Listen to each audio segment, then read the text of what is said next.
The Lyrian army had grown into a great serpent. So much so that riding at the column's tail, Niamh could not see its head. Footmen, cavalry, and archers stretched like a glistening snake between two horizons. Niamh had come a long way indeed, and she felt proud.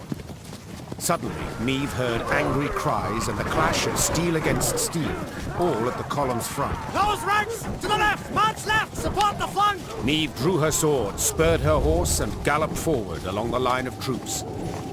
Then, through the swirling battle dust, she spotted shimmering golden suns.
Must be an important lesson in this.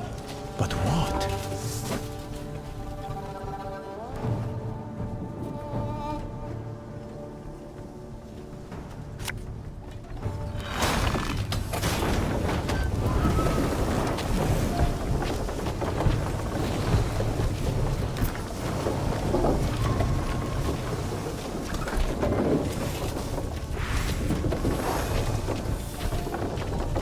Hundred and one, 102, 103.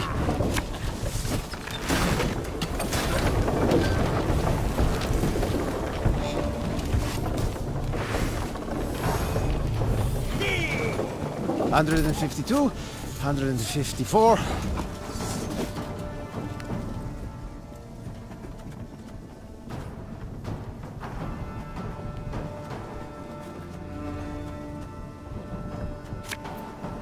Again and again and again.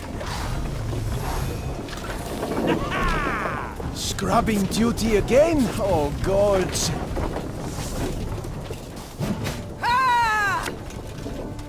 Gonna need 3 buckets of nails and a tub full of pegs.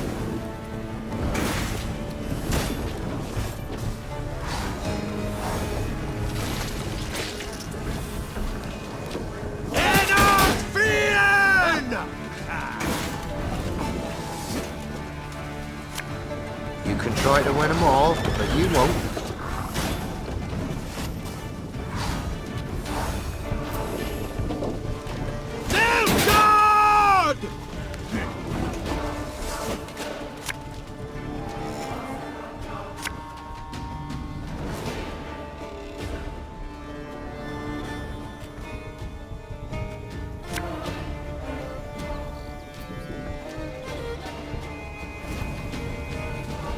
Don't you worry yourself, your grace. Look at her done in no time.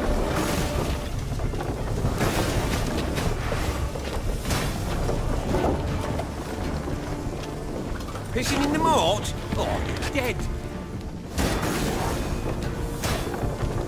It's gonna be a right good levy, big and beautiful. Stop your yapping and start digging.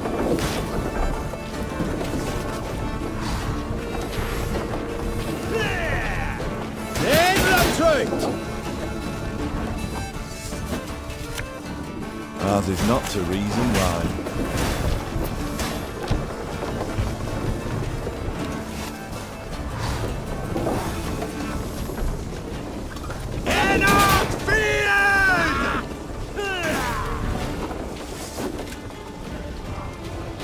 Cursed traitors.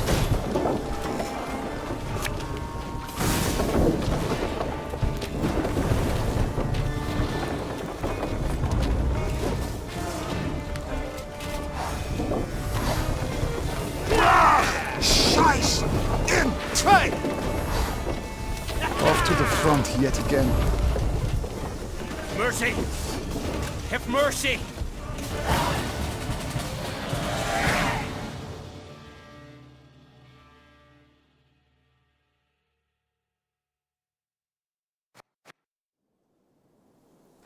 Normally disciplined, determined to an extreme, these Nilfgaardians quickly broke rank and ran. Deserters! Leaderless, Your Grace. A scout reported. Headed south they was, towards the frontier. Chained prisoners now sat along the dusty road. Meave stopped in front of one.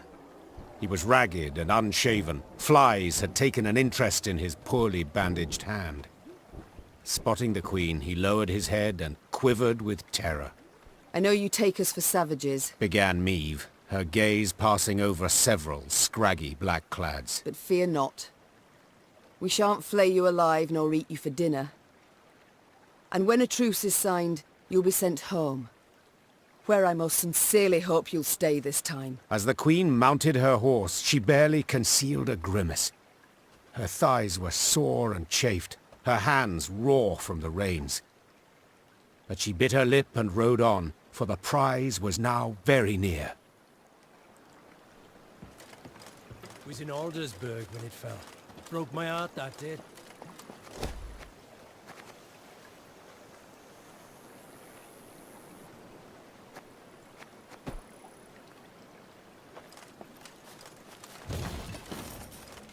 Was in Aldersburg when it fell.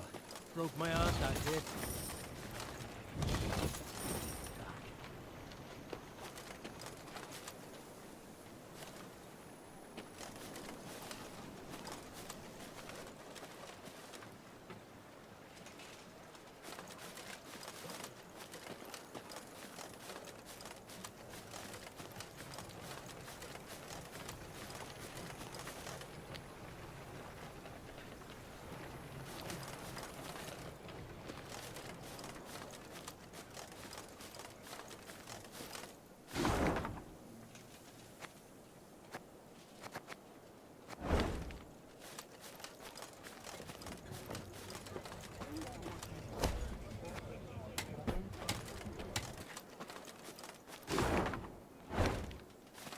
The good mother's guided you.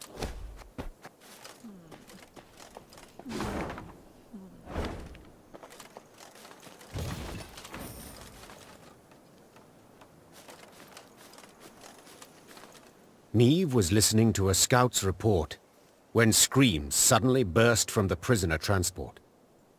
In a moment, Meave bore witness to a truly macabre sight. The Nilfgaardian captives to whom she had recently been merciful lay dead, massacred in cold blood among the camp's tents. Blast it all. Seethed the Queen, looking at the bloodied corpses. Those responsible for the deed, peasants from the quarry at Ravencloft, Meave had welcomed into her ranks. The harm they'd endured from Nilfgaardians wielding whips, this was what had festered in their hearts and minds. The Rivians couldn't accept that their oppressors had gone unpunished. So they took matters into their own hands, in defiance of the Queen. There's fiends, not folk. Cried the peasants, now armed and in uniform. They was owed this, plain and simple. It had been justice by a mob, and Meave knew it should not go unpunished. Yet at the last, ignoring her advisor's counsel, she left the former slaves' fate for their commanders to decide. For the Queen had grown weary of choosing between two evils, each one darker than the other.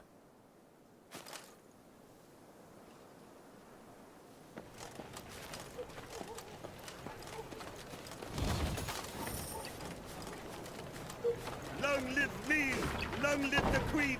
Long live a liberator!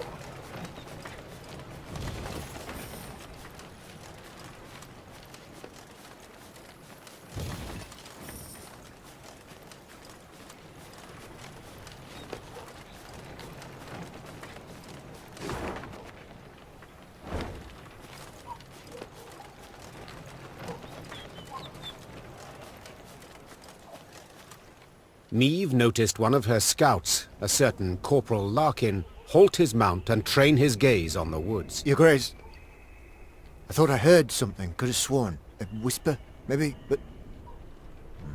Nothing now. It's all gone quiet. I think I might have imagined it, in fact. Imagined? Meave placed her hand on his shoulder. No one has sharper senses than you. If you claim to have heard something, it's worth a closer look. Corporal Larkin saluted, then rode past the trees. Suddenly in shadow, he keenly scanned his surroundings. Something caught his attention. He dismounted, then brushed aside ferns, exposing tracks made in the mud. Your Majesty! He shouted, quickly turning towards the road. Sound the alarm! It's Scoia'd! An arrow whisked through the air, pierced his throat, and suddenly silenced him. Then the forest came alive with cries in the Elder tongue. Elves on the attack.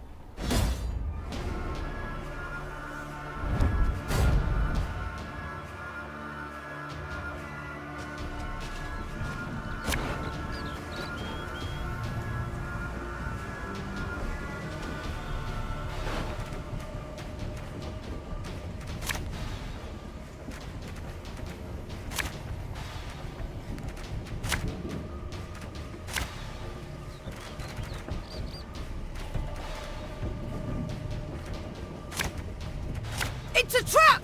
2 arms! Show me the coin or sod off.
Now we will see who is weak!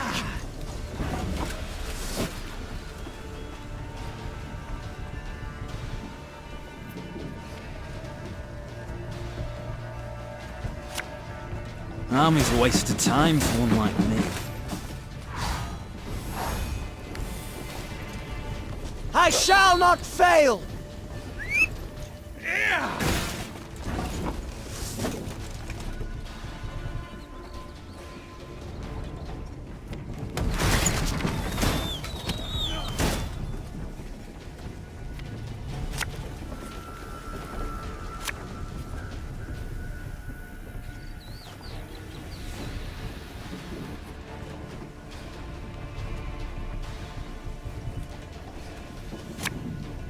Pays late. Again.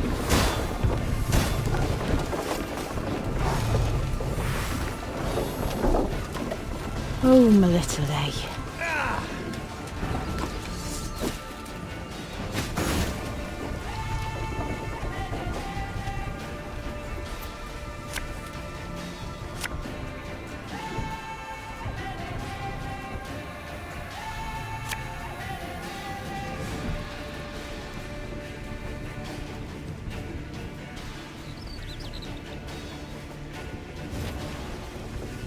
Left, right, left, right.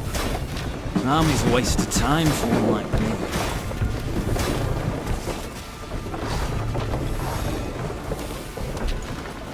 May your sword and arm be one.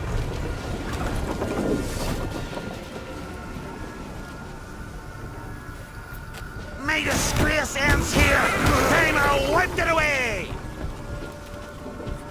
Can't take it anymore.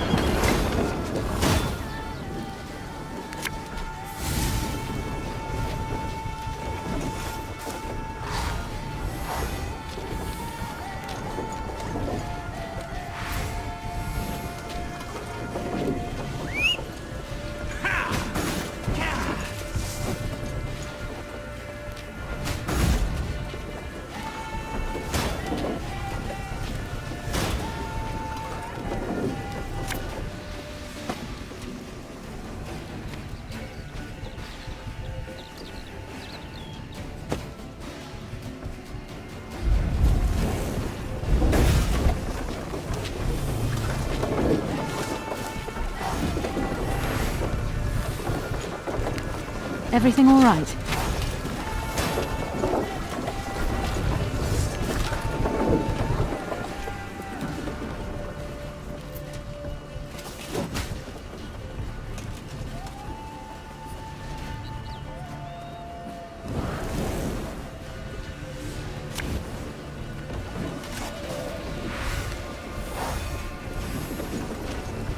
I was hoping you'd say that.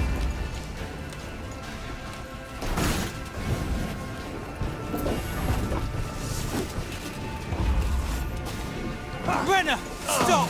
We surrender! The Scoia'tael fighters stood no chance against Meve. When the sounds of battle finally ceased, the Queen, victorious, tossed aside her arrow-studded shield. She then ordered the commando's leader brought before her. She'd expected a ranter who would turn up his nose, spit in her face and cry, "Death to all Dwan!" But the bloodied elf before her was no arrogant firebrand. He averted his gaze, and his lips gently trembled. Youthful you look, elf. How many summers to you? 30? More? 27, my lady. 27. A wonderful age. A shame to die so young. I beg you, Renner. For mercy, I ask. If not for me, then at the least for... Mercy? You jest. You wait in ambush, come at us like bandits, and now you dare ask for mercy. It was no ambush. Don't play me for a fool. I know what I saw, and am no stranger to warcraft. It's not you we wished to fight. Sverre. Then who killed Corporal Larkin, Werebubs? When we saw you on the high road, we fell back and hid in the wood. We wanted you to pass.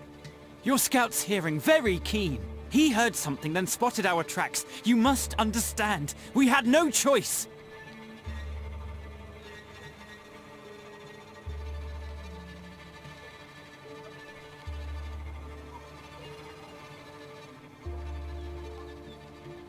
You know you might have surrendered.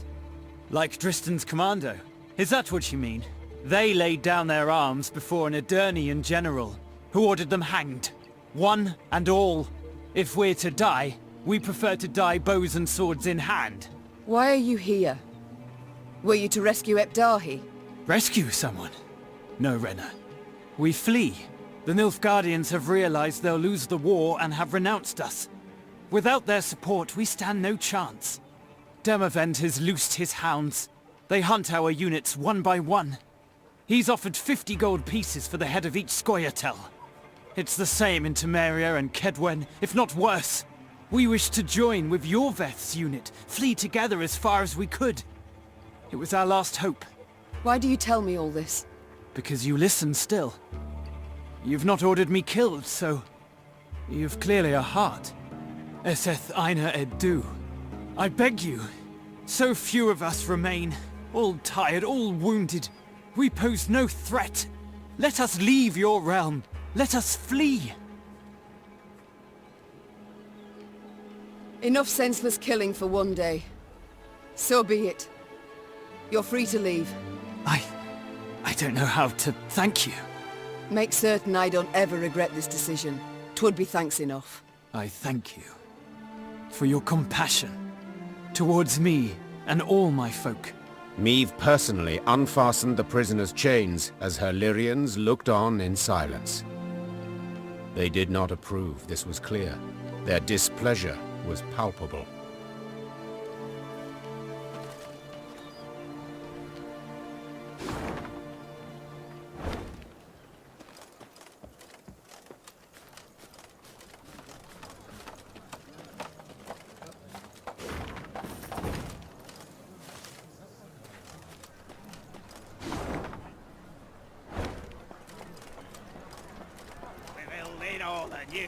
Fresh eggs for sale! Sausage! Cheese! Milk! Exotic silks! Berries and grains expel without a strain. As ever, the market in Harmelin bustled with life. Though that particular day, Meve was earnestly surprised at the sight. For just months before, Nilfgaard had leveled the city. Harmelin's rebirth was now well underway. Folk hammered and sawed, and the scent of fresh mortar filled the air as the city rose from its ashes. In spite of the chaos, the mayor recognized the Queen. He rushed over to greet his illustrious guest. All this must cost a veritable fortune.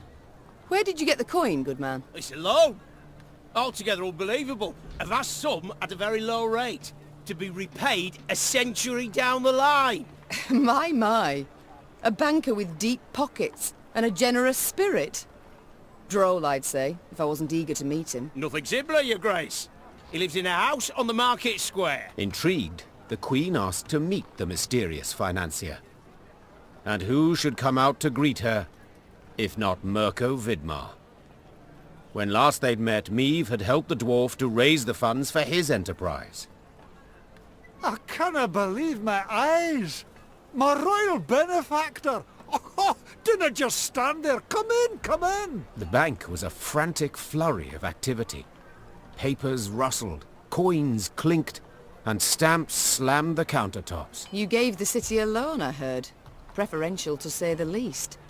An entire century to repay it. What's the rush? Fact is, I enjoy seeing them work. The progress they make, it's mental. Every last one of them builds what he wants. In Marrakam, we'd spend a year debating whether to pound a nail 9 times or 10. The Queen and Mirko shared a sumptuous dinner. They toasted his success, and she set off once more. The following morn, the quartermaster approached.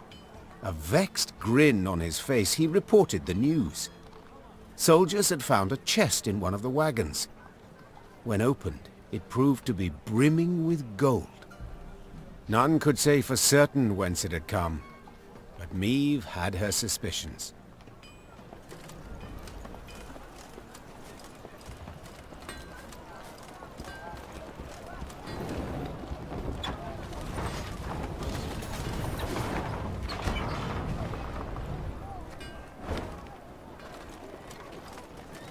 It'd be an honor to fight at your side, Majesty.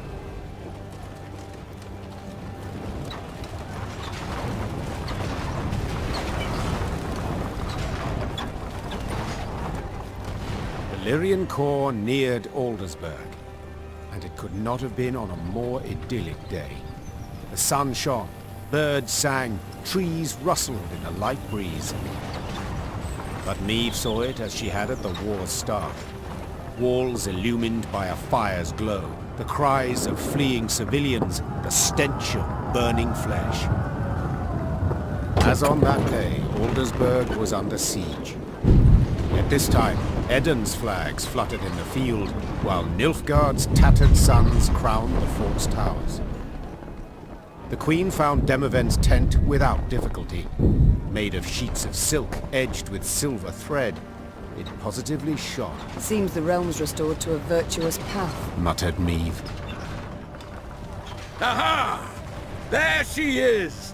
Queen Meve, savior of the North, the Sun Slayer.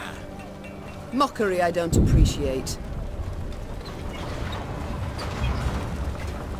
I wouldn't dare. Not my words, those. You've been painted thus in song. Master Dandelion himself wrote a ballad, The Battle for the Bridge. If you take the bard at his word, you're as fierce with a blade as any witcher. Is that jealousy I hear? To be perfectly honest, Meve, it is. For I hadn't the pluck nor resolve. And when all the North tucked tail went to shite, you alone stepped up and bared your fangs. Let it be a lesson for the future to us all. You called out the future. Tell me, how's your son? Baldwin. Growing like a weed he is. And the spitting image of his old man. Good news all, especially given the mother's profession. She's now Countess Demeretta of Gullet, a lady of the court. Your lawful wife must be thrilled. Hard to say in truth. I've not seen her in some time. Duty keeps me away, you understand. You work hard, I'm certain. Many a night, too. You might say so indeed. But enough about me. as we're chirping away like two gossips in the field? Do tell me, what a villain. He perished in the assault on Rivia Castle. Oh my. Fighting for which side? The right one. Demavend, the wound is fresh, the pain immense. I'd rather we not speak of it. A lesson for the future? What do you mean? My dear, this war won't change a bloody thing, you know. Nilfgaard will be Nilfgaard, the North. We'll sign a truce, the Blackclads will turn tail towards home. But the old borders don't satisfy us soul. I'm perfectly satisfied with them, thank you. And I just wish other folk would respect them too. Eve. You're one hell of a warrior. But you're no strategist at all. Your perspective, you've got to broaden it. Nilfgaard, we cannot allow it to regain strength and spirit. Else we'll face another invasion within a decade or two. Measures are required. Preventive, preemptive, whatever the learned call it. Build an army, a vast one, wait in ambush, and when they least expect it, break their bloody spine. Just think, if we were to join forces... Enough. I don't wish to hear it. Won't even entertain the thought. I'll help you take Aldersburg, but then I'll go home, where, God's willing, I'll live to a ripe old age.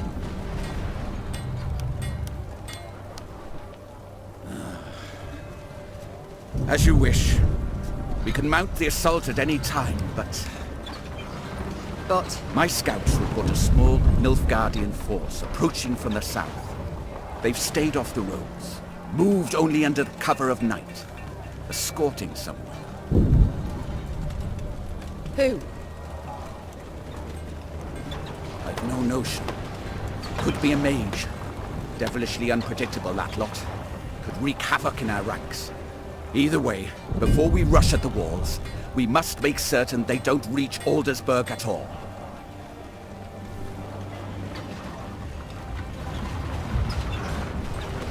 I shall see to it. Are you sure? You've just arrived. Must be weary after the long journey. An understatement if I ever heard one. But I wish all this to be over, quickly.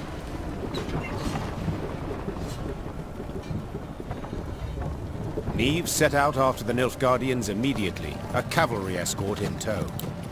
Her unmatched scouts, who had led the army through the mountains of Mahakam and Angren swamps, quickly found the enemy's trail. This way, Your Grace. It's not far now. That very same day, Niamh's force caught up to the mysterious black-clad unit. Lyrian riders surrounded the foe, forcing the Nilfgaardians to halt. All felt so quiet, the creaking of taut Lyrian bowstrings could be discerned. The common tongue. Which of you knows it? I do, Your Majesty. You also know who you deal with, I see. What is your name? Kaldwin, Your Majesty. At last. A Nilfgaardian name I can pronounce. So, Kaldwin. It seems this war will reach its end in 2 days' time at the most. 'Twould be silly to die today, wouldn't you agree? It would, milady. Precisely. I've spilled enough blood.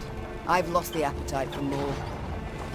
So, provided you don't give me a good reason to kill you, you'll walk away with your lives. Now tell me. You carry something for General Ebdahi. What is it? A letter.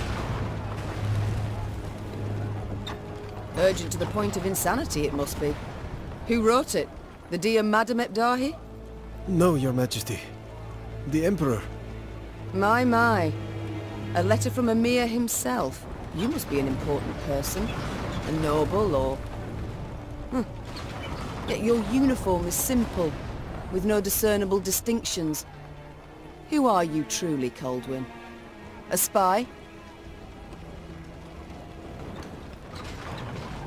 A simple messenger, Your Majesty. Don't lie. I know messengers, how they travel. Alone, armorless atop a swift steed. You're escorted by cavalry of the heavy sort. For I often carry orders the recipients don't wish to perform, thus the escort. Give me the letter. I've sworn to deliver it to General Ebdahi, or to die in the quest to do so. Oh, very well. My translator shall read this letter, then return it to you. You shall break no vow, and who knows? You might even survive. And if I refuse? Guess. So be it. I accept your offer. Meave's translator cracked the seal and read. And as he read, his eyes grew wide as saucers. Then he whispered in the Queen's ear. Truly, and you're certain you're not mistaken. The wonders of this world. Caldwin, consider this your lucky day. I allow you to complete your mission, with one proviso. And that is? That when you hand him the letter, you will give the General my regards. As Caldwin and escort set off towards Aldersburg, the Lyrian soldiers looked at their queen with disbelief. To leave a Nilfgaardian to fulfill a secretive task? Meave failed to stifle a rather mean laugh. They'll understand tomorrow, she thought.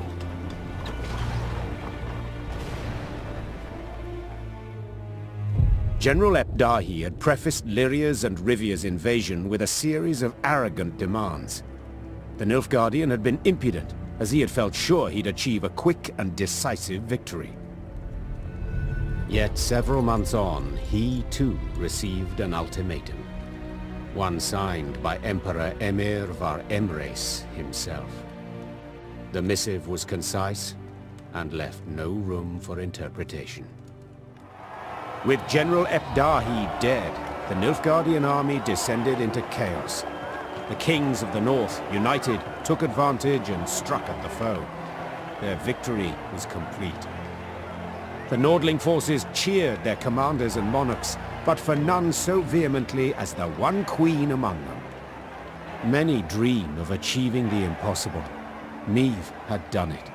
Through wit, determination, and boldness, she had thwarted the Nilfgaardian invasion. The queen would rule for many more years. Stern, yet ever just. Ah! So a lass saved the North from the Blackclads? That is one way to put it. Well, I'll be damned. And a chap, she find herself one in the end? Leave it be. Bloke's been spinning the tale all night. Story's done. Time we got some shut-eye. Yes. Particularly as we've yet a long road before us. Phew.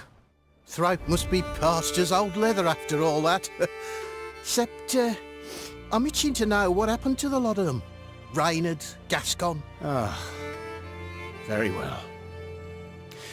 Whom shall we start with? Willem, a pawn, a tool in others' hands.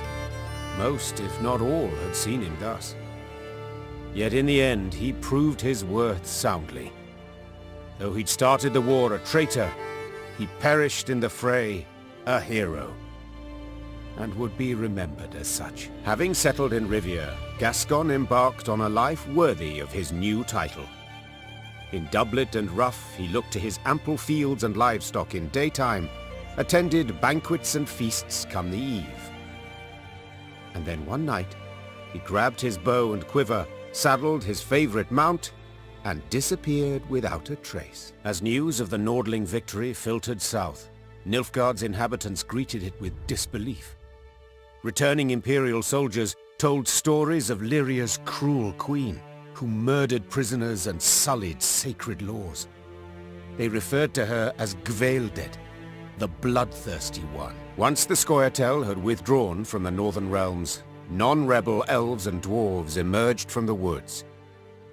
Though they returned to their homes in human communities, they lived in fear of their neighbors, aware that the next massacre would eventually come. And Meave? As I said, she ruled with an iron hand, not fist. Ever alone, ever strong, dousing dissent with commanding gestures. She was beloved, I've no doubt. Yet her subjects always breathed easier when her gaze moved on from them to someone else. And now, if you'd allow me... Course. Leave him be, lads. Let him get some rest. till the time comes for the next tale.